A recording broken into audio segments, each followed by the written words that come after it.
Ito yung male natin, no? Pero may mas malaki pa rito.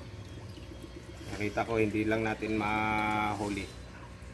So nakahuli na tayo ng isang buntis. So madagdagan pa natin kahit isa pa.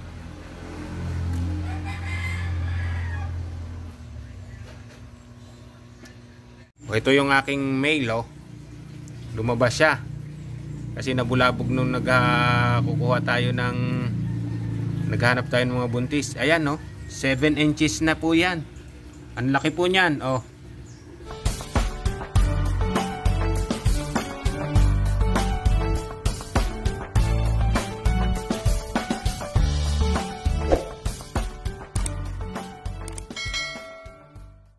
Isang pinagpalang umaga na naman, mga kagaya.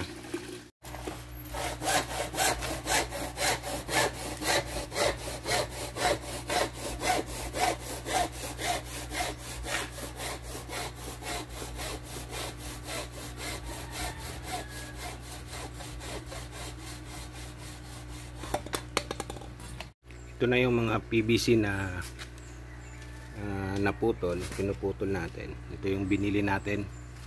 Bumili tayo ng 8 piraso na PVC.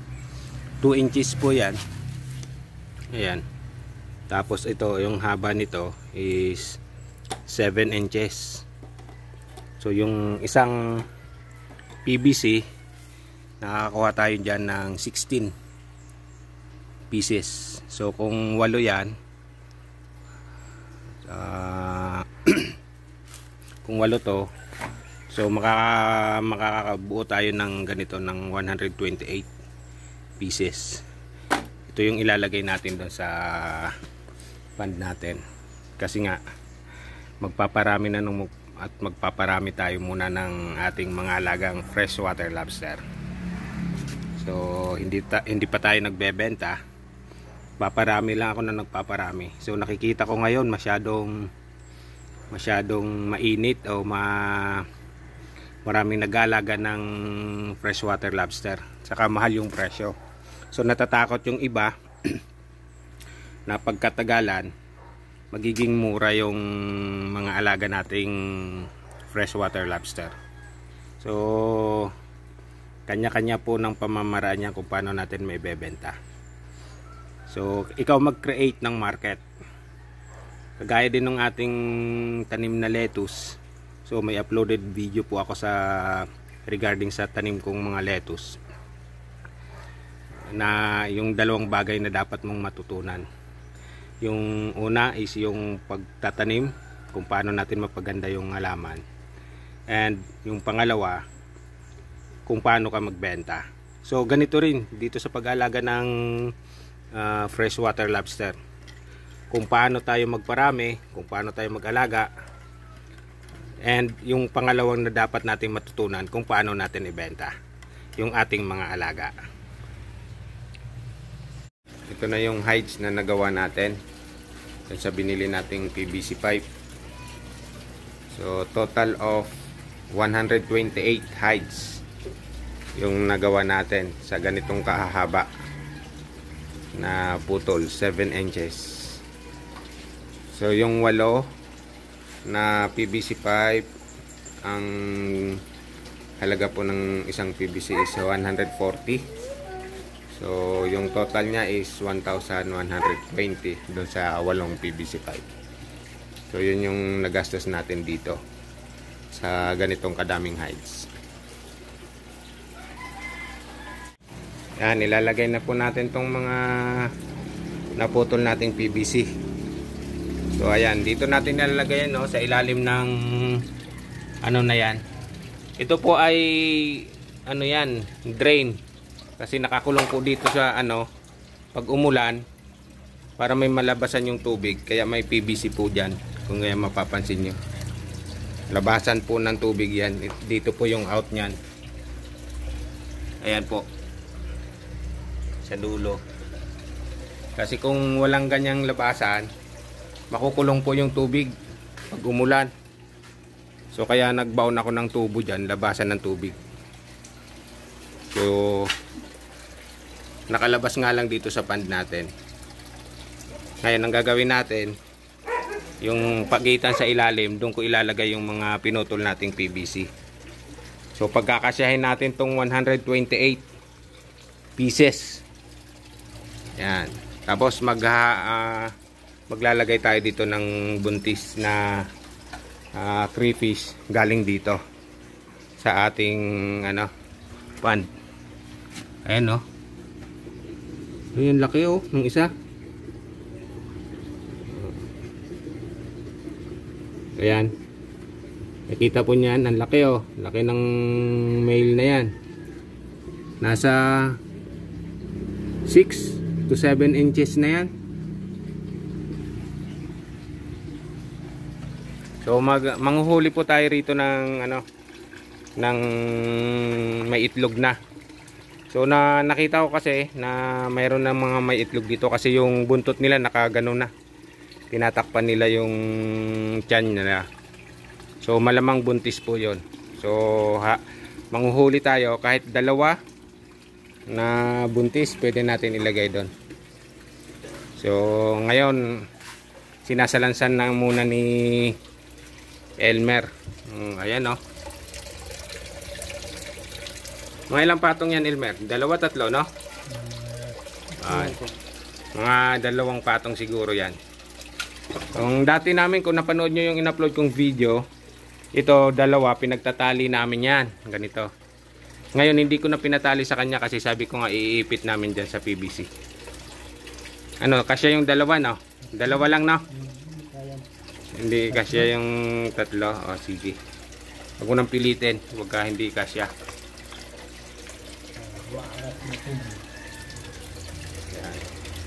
Yan, mataas po yung tubig namin dito, ah.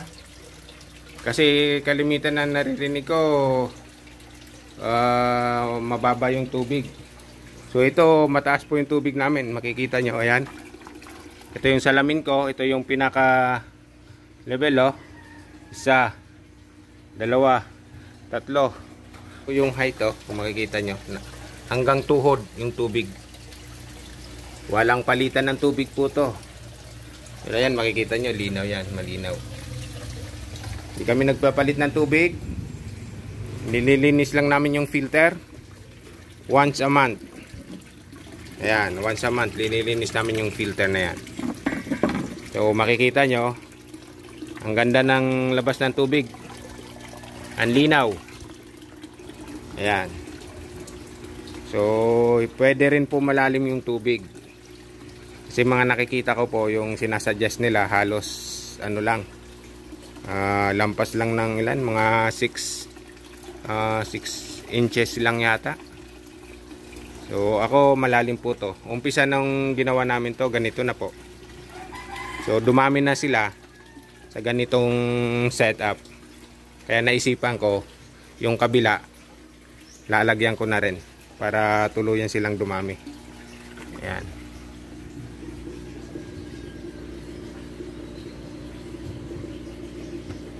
Ayan mga kagaya, nailagay na natin yung pinutol nating mga PVC. Kasalansan siya maigi dyan, no? Ayan.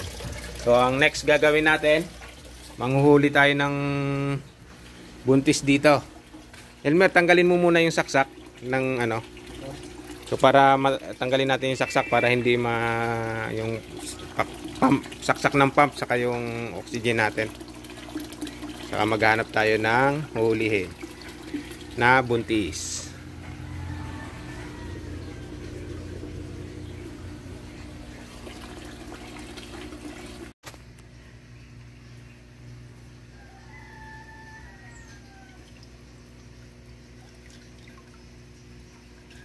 Ito, kabayan, mga kagaya. Ayan, oh, unang huli natin, oh, may itlog. Oh. Ilagay na natin itong kaagad para hindi ma-stress.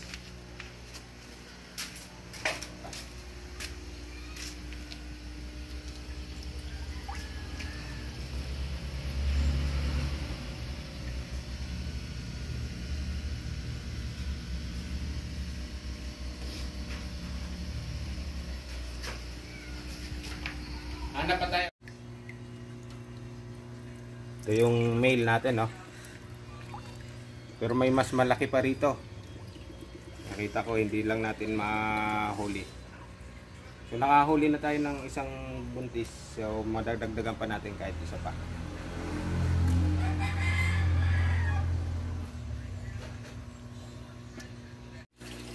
Isa lang yung nakuha nating may itlog. Ayaw ko naguluhin yung tirahan nila. Kasi ito mayroong pang magmumolt o baka maistorbo. So sisilip-silip na lang ako rito pag may nakita akong may buntis. Sa ako aangat kasi may istorbo. Tapos ang gagawin ko, maglalagay ako ng mga 5 pirasong gapi, Black Moscow. Pero puro lalaki lang para hindi sila dumami. Yung pwedeng kumain ng mga kitikiti. So ayun. Manghuhuli tayo naman ng gapi. Lalagay natin doon. Kahit mga 5 piraso ng gapi para tagakain din ng tirang pagkain doon.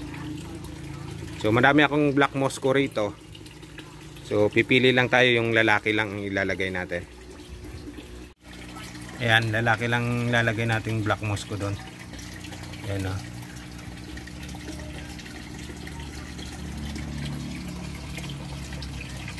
Tapos meron tayong breeder. Nandito yung breeder natin. So pag mga titingnan ko rin pag nabuntis na rin to, kukunin ko, ilalagay ko na rin doon. Nandito po yung breeder natin. Ayan. Nakakonect sa ating aquaponics. Ayan. Nakatago po eh. So hayaan ko lang yan dyan. Pag chinek natin na buntis na rin yan, isang pares lang po yung nandyan.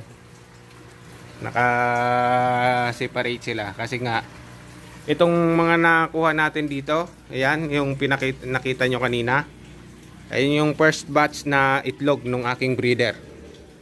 Na nandun sa container. So yun yung first batch. Malalaki na sila.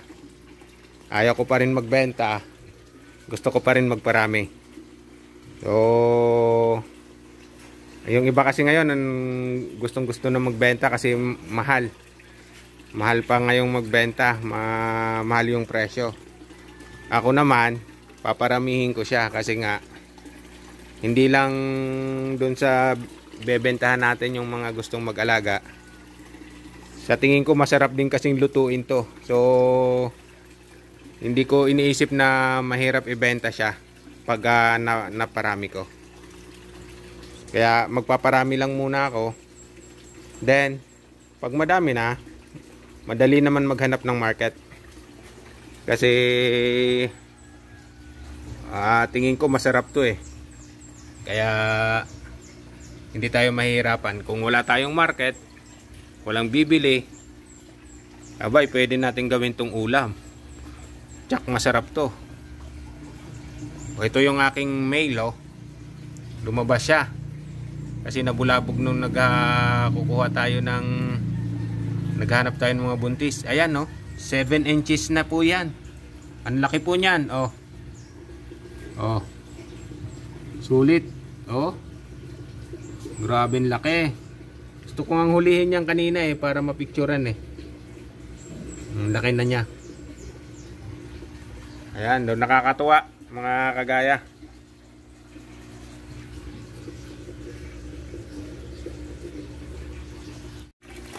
Yun lang muna sa episode na to. Salamat mga kagaya sa pagsama nyo sa akin doon sa ginawa naming mga hides, additional na hides.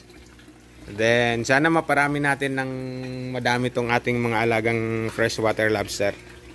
So kung interesado po kayong mag-alaga ng ganito, hindi po siya mahirap alagaan. Gawa ng, kung kailangan nyo ng information, mag-search lang po kayo sa YouTube. Marami nang nagtuturo.